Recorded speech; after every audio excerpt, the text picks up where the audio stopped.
les autres épisodes, bon, le festival s'est construit depuis 15 ans à Ottawa, depuis 2005, petit à petit. En même temps, on a bâti la programmation, le concept. Jarab n'a plusieurs tentatives. On a maintenu les choses qui sont demandées.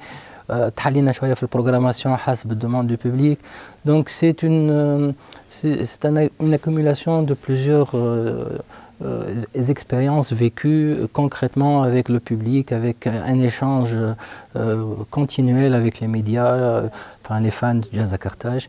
Donc pour le 15e épisode, une programmation très variée. باش كل واحد يجي يلقى سبيكتاكل اللي يحب عليه نوعية الموسيقى اللي يحب عليها des artistes confirmés, des artistes qui ont des hits internationaux très connus, des artistes qui ont fait la sensation sur les réseaux sociaux courant des derniers mois, des artistes à découvrir, des artistes confirmés. Donc c'est-à-dire la programmation est basée sur une expérience qui a été acquise depuis pas mal de temps. Voilà ce que je voulais dire. Donc, cette année, à la programmation, on a des artistes jazz qui m'a Catherine Russell, qui m'a Roberto Fonseca, qui m'a Ibrahim Malouf, qui m'a le projet Karen Assarian من Arménie. Donc, هذا في الجاز في الموسيقى underground في البلوز عندنا بوبا تشوبي بيك دادي ويلسون في الموسيقى un petit peu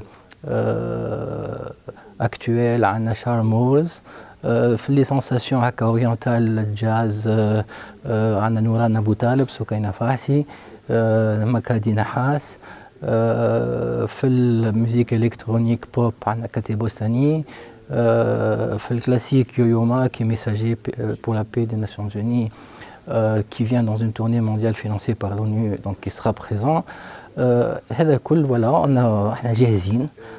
Bien sûr, on suit les événements qui se passent, on va être prudent, on est en relation avec les artistes,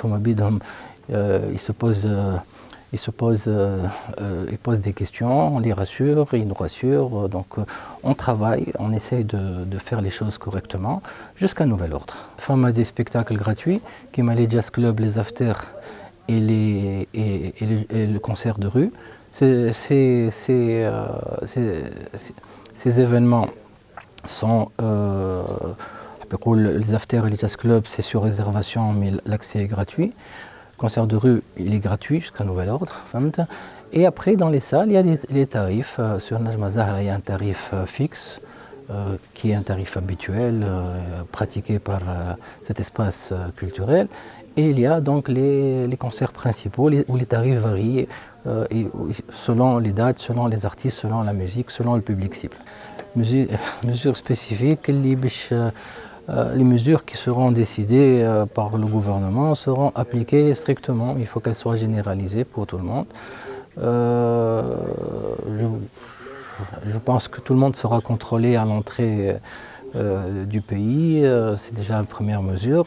Ensuite, tout le monde joue le jeu, tout le monde est au courant de ce qu'il faut. Je pense que le public est responsable aussi, les artistes sont des gens responsables.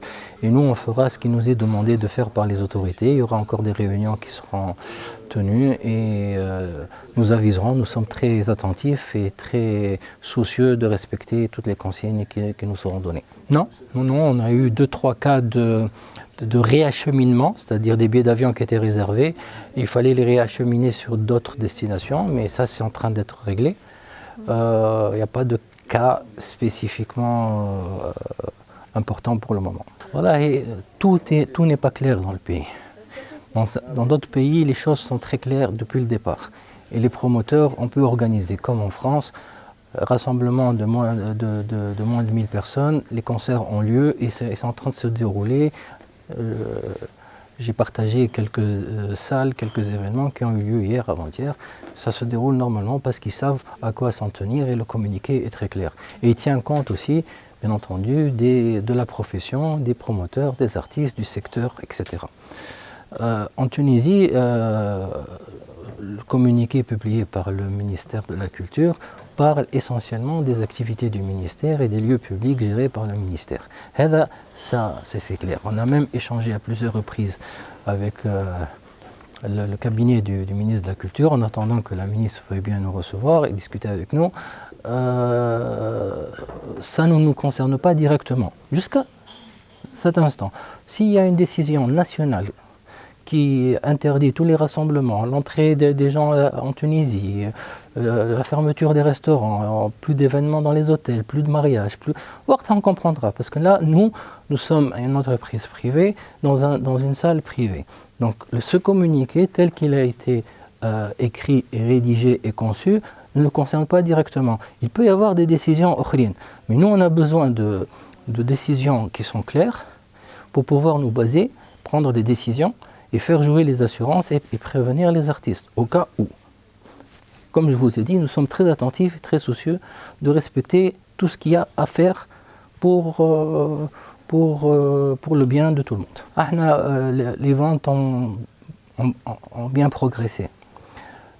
C'est vrai ces 3 derniers jours sur Internet, mais les gens, on le sait, les achats sur Internet se sont déroulés mieux que les années précédentes. Mais on sait qu'à un moment donné, les gens commencent à attendre l'ouverture des guichets. Et l'ouverture des guichets est prévue pour cette semaine. Et les 15 derniers jours, et surtout la dernière semaine, sont décisifs aussi. Donc sur les 15 ans, on a un petit peu une visibilité par rapport à ça. On s'attend,